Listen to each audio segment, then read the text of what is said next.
Hello everybody, and welcome back to another episode of Ben's Corner. Got something special on tap for you today, where this is just going to be a bit of a housekeeping episode.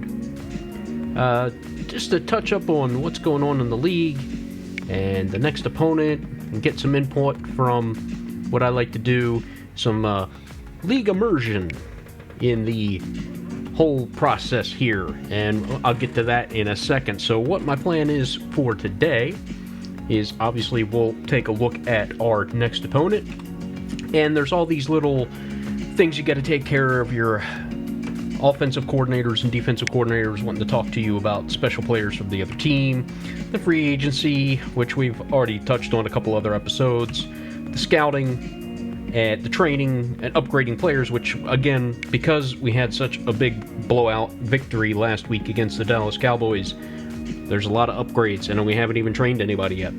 So what I plan to do is mix some of that in, and then I have an interview with none other than the head coach, or not the head coach, the starting quarterback of your Orlando Sentinels. Kiefer Byrne is going to be in studio with yours truly to touch on what's going on this season and get some insights from him.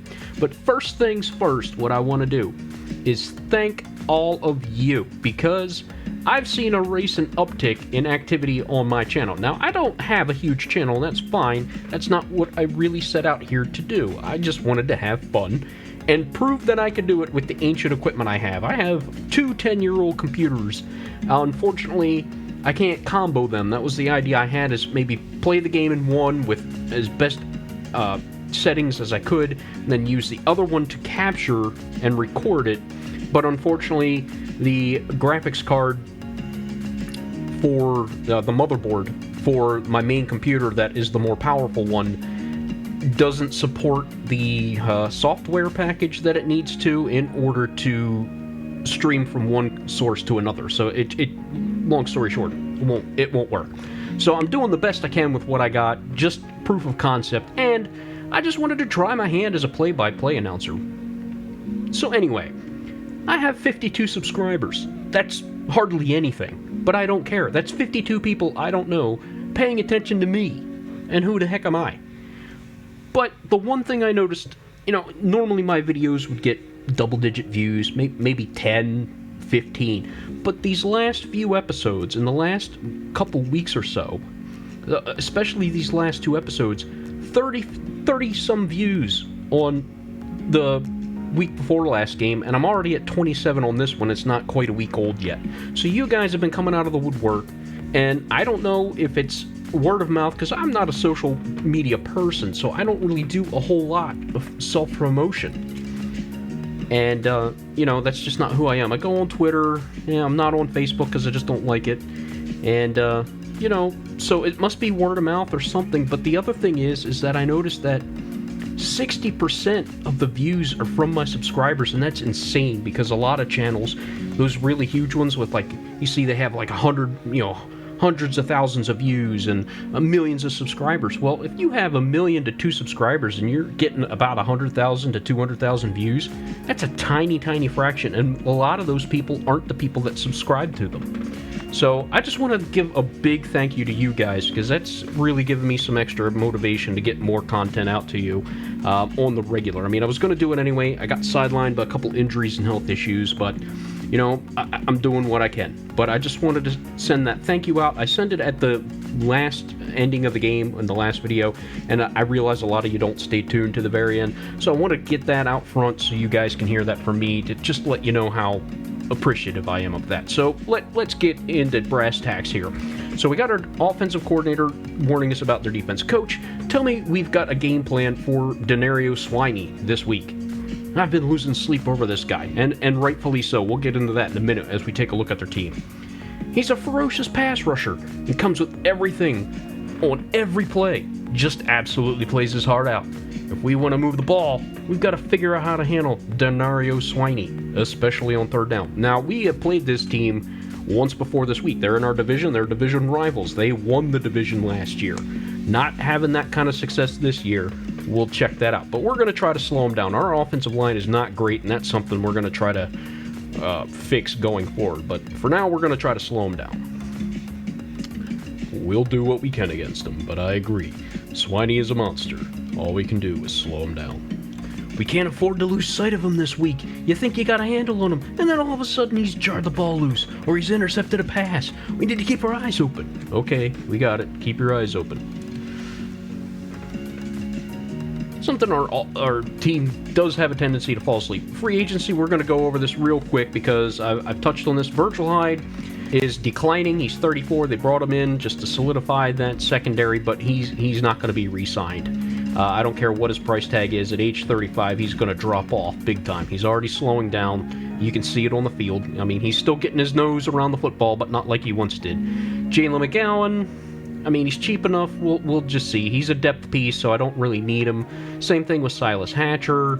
Kerry Kaplan's going to be gone as a veteran backup. I usually try to find a decent veteran backup. If you paid attention to last season, I did the same thing. Just found a guy that they thought was washed up, and I see if he's still got some tread on the tires, just in case something would happen to the starter. LaMontagne, we've been over this. I've offered him money. He wants too much. I mean, $2 million to be a backup player that may never really see the field if all things go well and people stay healthy. So I'm not.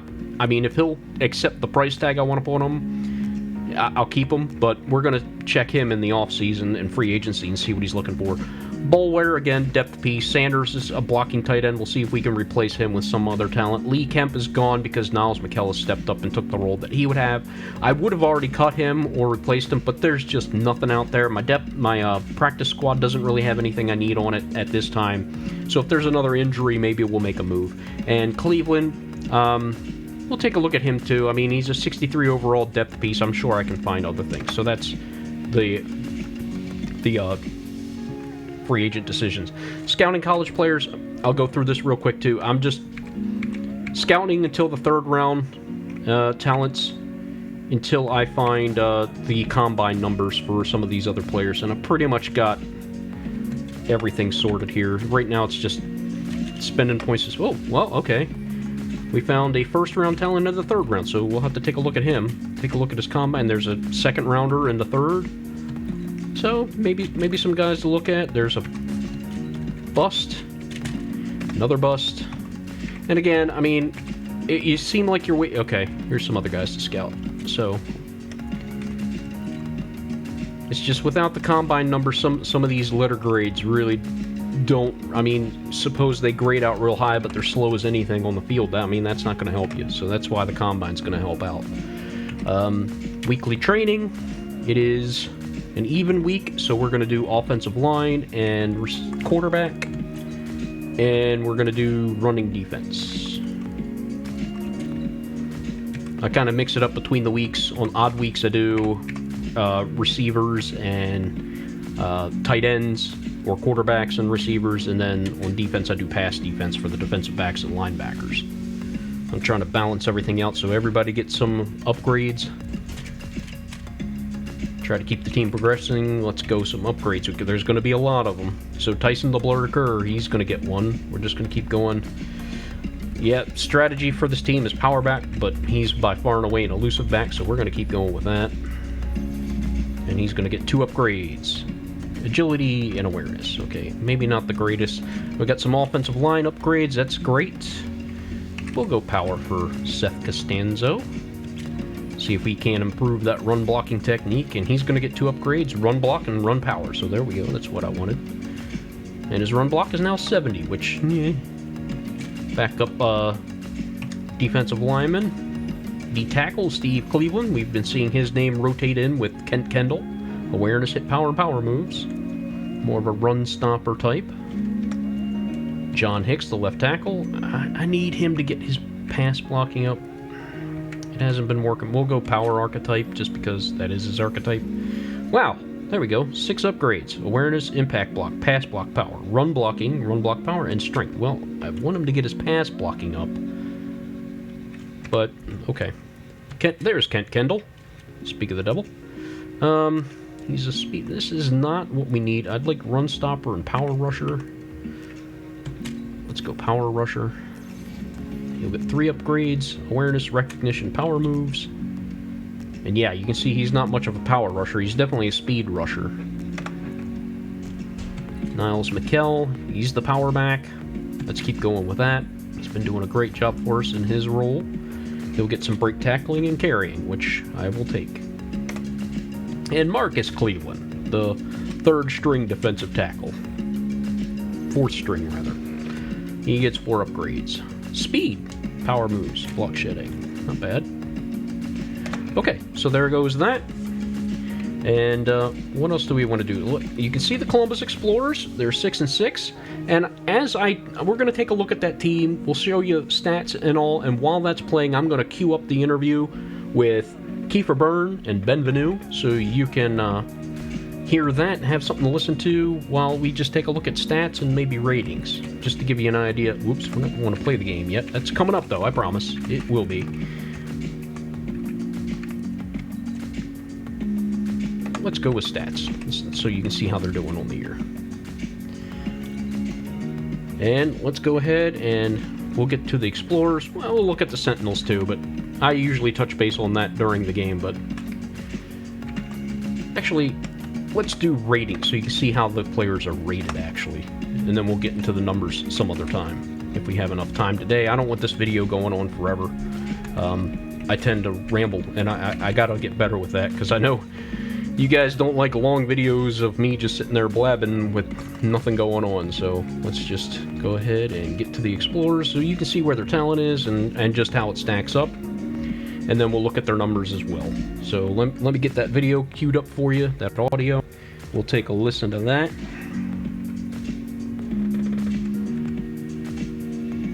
And here it is, when Kiefer Byrne stopped by the studio earlier this week.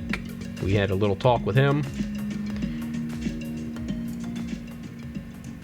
And you'll hear from the horse's mouth just what he had to say about this season. Here we go. Kiefer, take it away. Welcome to another episode of Ben's Corner. Joining me in the studio Today is none other than the starting quarterback of the Orlando Sentinels, Kiefer Byrne. Kiefer, welcome to the show, and congratulations on the recent success. Thanks, Ben. How's it going? It's going very well. And you? I'm doing great. It couldn't be better. Probably due to your recent performance and the 5-game winning streak that this team is on. I'd say that's got a lot to do with it, Ben. But that wasn't the case earlier this season. Sorry to bring that up. It's part of the game, Ben. Part of the game. You know, early on, with the struggles, I was pressing, head coach behind me the whole way, and then I had that little bit of a shoulder problem. Yeah, about that injury. Is that the reason why the dip in performance this year earlier on? Well, it wasn't the only reason. I didn't even realize that I hurt it until I started getting some treatment for it that Coach suggested, and then I realized just how much it was affecting my play. But no, I could have played through it if I had to, but Coach thought, hey, you know what? We've got a veteran backup in Kerry Kaplan who's capable of doing the job for me, and didn't want to risk hurting it more, and just take care of it now so it won't be a problem later, and then I can just focus on my job. So how about Coach Hennessy? You know what he thinks, you can't really hide the fact of how the season was going for you early on. Did he ever really get down on you? And then, everybody knows you're on your rookie contract, and next year, that's your deal year, and it's time for big money or a big decision that maybe nobody will really like. Well, Coach Hennessy is great. Young players would really dream of playing for a coach like this because he's more than a coach. He's your mentor. He's the father. A lot of guys like me, I had the college life. I was away from home. First time having a responsibility like that. You're young, you want to have fun, you want to go out and party, but you can't do that in the NFL. I mean, there's a time and place for your fun, but it's a business here, and you got to get your priorities straight, and that's something that Coach Hennessy can really help out with.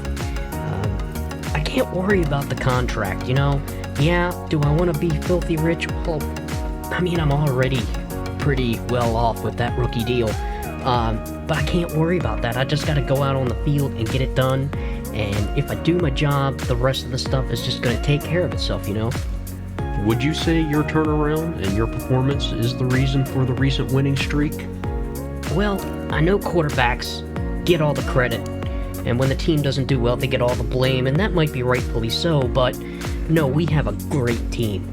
I mean, and the best coach. I mean, I'm not just saying that because I play for him, but I really think Coach Hennessy is the main reason this team turned around. I mean, you saw what he did with this team. We were a struggling franchise, and he just came in, got everybody united as a team, told us what the direction was, got everybody on the same page, and, well, I mean, you saw the results on the field. We went to the playoffs for the first time in I don't know how long, and it was just amazing. And about the team, I mean, I was struggling, but we had Dalton Triplett, our running back, picking us up, putting us on his back, and just blasting down the field for lots of yards and putting points on the board. And then I got, a dream team of receivers with Donnell White and Perry Wood and the rookie Spellman coming out, and he's making all these crazy catches downfield for me. The offensive line is protecting me, even when I might not be protecting myself. And then the defense. I mean, look at that defense, the turnovers. And when one guy goes down, we've had our ups and downs this year with the injuries, but then we have, Tyson Kerr, who's not only just a special teams player, but can contribute and give a Triplet a breather or two. And then Niles McKell just showing off some amazing attributes that we never know that he really had. We just think of him as a big bruiser, but you saw him take off down the field. I guess he thought he was Dalton Triplett for a minute. And then we have guys like, unfortunately, Chris Bradley's out with a hamstring. And we have guys like Ricky LaMontagne and Aaron Posey stepping up, making some big catches for me. And again, we're a pretty young team, but Coach Hennessy knew that, and he wanted to get a coach on the field with him, and that's why, Virgil Hyde just made so much sense for this defense, and, he's teaching us, young guys how it's done in this league, and you need that. You need guys like that, and he's just been a fantastic addition to this team. Well, all right. Thanks for your time, Kiefer. Good luck to you and the Sentinels for the rest of the season. Thanks for having me, Ben. Go Sentinels, baby! Looks like it'll be playoff time once again for Orlando, but they face a tough contest this Sunday in Columbus, Ohio, as they'll face the 6-6 Columbus Explorers, and they faced them at home last time these two teams met, and it was a last-minute field goal game, a 27-24 victory at home, but now they go on the road to their house to face Houston Schneider, that amazing pass rush of the Explorers, and the rookie head coach for their team, who's had his ups and downs this season. They were 4-3 when the two teams met earlier. They are 6-6 now, under the direction of Mitchell Stanley. So how's this one going to play out? Well, you're going to have to tune in and find out. So stick with us as we bring you more of the Orlando Sentinels season. Okay, and there you have it. Kiefer Byrne talking about a host of topics this year with what he thinks of Coach Shaq Hennessy, what he thinks about his own abilities, what he thinks about his team, and how he's not the only reason why this team is having some success. I apologize for that pause. I wanted to make sure that we got enough time that you didn't have dead air. So I had to time up my recording. I'll get a little better with that. I'm new to all of this. We've seen some of the offensive and defensive players, some interesting information about this team. You can see, obviously, Denario Swiney is a monster. 12.5 sacks. I think he was the sack leader last season. So he gets after the quarterback, and he got after ours the last time these two teams met. The other threats, Randall Everett, Blake Wood, DJ Childress, I mean, they're just getting sacks from everywhere. The team is number one in the league in sacks. So, and it's not even close to the second place team. So they're just getting after the quarterback and causing all kinds of problems. And they got a good secondary with their turnovers. They are tied for second in the league with, guess who? The Sentinels. I don't want to dive too much into that because, that's stuff that I use for game material. So it's going to be a challenge. This team played us tough last year. You can see Riley Tracy, very accurate kicker, very good kicking stats on him when we went over the roster. And the punter, not the strongest leg in the world, but seems to be doing a decent job for them. Let's see how the return game's going. Lambert and Malone, pretty pedestrian. I mean, not much to write home about. Skandrick, not really having a great time with the punt returns. And that's about it. The numbers, at least the yardage-wise, are not impressive with this team, but they get it done on the field. They got a rookie head coach. They went to the playoffs last year. I can't remember who won the Super Bowl last year. I'd have to take a look at that. I should have been better prepared for that, but I didn't even think it would be a thing. So that's pretty much all I want to do this week. I wanted to get you some player interaction, something we haven't heard from Coach Shaq Hennessy himself. Maybe that'll be coming up soon, maybe at the end of the season, depending on if this team gets to the playoffs or not. We got some tough games coming up with the Huskies. They played us tough last time. We got the Giants coming in, or actually we're going to New York. And then we got the best team currently in the league, the Conquistadors, last game of the season. So 10 wins was enough to get us there last year. We're at 9 now. Would 10 and 6 do it again? Probably, depending on, if we beat the Explorers, that's going to eliminate them from getting up on us. But if, they win, they could theoretically go 10 and 6 with us. So this division is just so close, and there's a lot of teams at that middle pack. I'm trying to get to the standings here so you can see that. I mean, any team in this division could actually win. You got Conquistadors at 10 and 2. The Hawks at 8 and 4 somehow, or above us. Their winning percentage is better than ours, I guess. No, that's not the case. So, not sure why. There we go. Not sure what happened there. Okay, so you got the Conquistadors 9 and 2. We're the only 9-win team. Sentinels got the Seahawks, Black Knights, Lions, Panthers, and Cardinals all at 8 and 4. Bears, Tigers, Eagles, and Cowboys all at 7 and 5. Giants, Niners, Hawks, Falcons, Voyagers, Huskies, Bisons, and Explorers all at 6 and 6, and even these 5 and 7 teams could still get in there realistically, and even the 4 and 6 teams. It just depends on how everything plays out. 4 and 8 teams probably don't have much of a chance. So let's take a look at our own standings again.